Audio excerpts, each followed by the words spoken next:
TM. Kader பாஷாட்ட ஒரு கேள்வி கேட்கப்படுகிறது. என்ன கேள்வி? உன்னுடைய கடைசி ஆசை என்ன?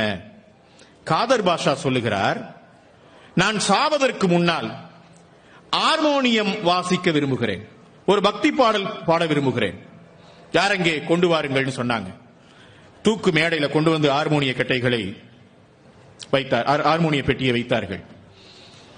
அந்த ஹார்மோனிய கருப்பு வெள்ளை கட்டைகள் மீது விரலை படரவிட்டான் ஹார்மோனிய சக்கரவர்த்தி டி.எம். காதர் பாஷா. அப்படி வாசிக்க ஆரம்பிச்சு ஒரு பாடலை பாடினார். பாடல் என்ன பாடல் தெரியுமா? சுருளிமலை மேலே மேவும் சீலா, உன்னை தோத்தரித்தேன் சுப்பிரமணிய வேளா என்று தொடங்குகிற பாட்டு. முருகப்பெருமான் மீது பாடலை பாடுகிறார்.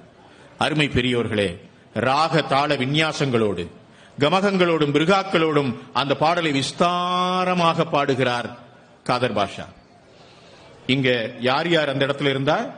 அந்த சிறை அதிகாரி வார்டன் ஒரு வெள்ளக்காரன், அந்த லிவரை இயக்குற ஒருத்தவன் வெள்ளக்காரன், இறந்த பிறகு தூக்கில இடப்பட்டு இறந்த பிறகு இறந்து விட்டார் என்று நாடியை பார்த்து டெத் சர்டிபிகேட் கொடுக்க வேண்டிய ஒரு டாக்டர் வெள்ளக்காரங்களா இருக்காங்க.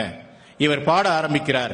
சுருளிமலை மேலே மேவும் சீலா, உன்னை தோத்தரித்தேன் சுப்பிரமணிய வேளா என்கிற பாட்டை விஸ்தாரமாக பாடுகிறார். ராக தாள விநியாசங்களோடு கமகங்களோடும் மிருகாக்களோடும் அவர் அந்த பாடலை பாடி முடிக்கும் போது 3/4 மணி நேரம் ஆயிருக்கு.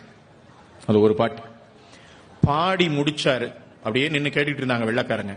பாடி முடித்த பிறகு மணியை பார்த்தால் தூக்கிலே போட வேண்டிய நேரம் கடந்து 20 நிமிடங்கள் ஆயிடுச்சு. சிறையில ஒரு விதி இருக்கு, ஏதாவது ஒரு காரணத்தால் உரிய நேரத்தில் தூக்கிலே போடவில்லை என்றால் மீண்டும் நீதிபதியின் முன் நிறுத்தி மறு உத்தரவு பெற்ற பிறகுதான் தூக்கிலே போடணும்னு. அங்க இருந்த சிறை அதிகாரிகள் அந்த வெள்ளக்காரங்க ரொம்ப நியாயமானவங்க போல இருக்கு. இப்பன்னா காதும் வச்சபடி முன்னால கொஞ்சம் டைமை போட்டு முடிச்சிருப்போம். அவங்க மறுநாள் கொண்டு போய் நீதிமன்றத்துக்கு முன்னால நிறுத்துறாங்க.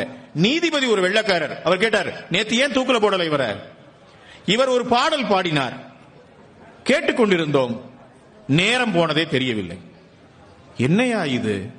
தூக்குல போறதுங்கிறது என்ன? டெய்லி 4 தூக்கா போடுறீங்க, அரிதினும் அரிதான விஷயத்துக்கு தானே தூக்குல போடுறோம், ஏன் இத தவற விட்டீர்கள் என்று கேட்டுவிட்டு நீதிபதி கேட்டார், அப்படி என்ன பாடினார்? கூண்டுல கொண்டு வந்து நிறுத்தினாங்க காதர் பாஷாவை. ஹார்மோனிய பெட்டி கொண்டு வந்து வைக்கப்பட்டது.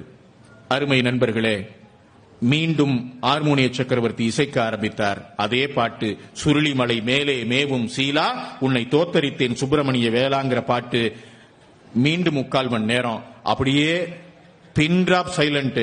குண்டூசி விழுந்தா கூட கேட்கும், அவ்வளவு அமைதியாக கேட்கிறார்கள். அங்க ஒரே ஒரு குரல் மட்டும்தான், ஹார்மோனிய சத்தமும் காதர் பாஷாவுடைய குரலும். 3/4 மணி நேரம் அப்படியே கேட்டுக்கொண்டிருந்த போது அந்த வெள்ளைக்கார அதிகாரியினுடைய கண்களிலே இருந்து 2 சொட்டு கண்ணீர் கீழே விழுந்தது. அவன் பேனாவை எடுத்து எழுதினான், இப்படி உருக்கமாக பாடுகிற இவன் ஒருபோதும் கொலை செய்திருக்க வாய்ப்பே இல்லை, இவனை விடுதலை செய்கிறேன் எழுது.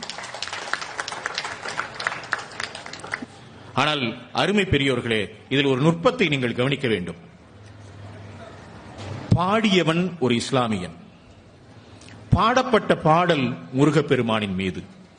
அதை கேட்டு கிறங்கி நின்றவர்கள் தமிழே அறியாத கிறிஸ்தவர்களாகிய ஆங்கிலேயர்கள்.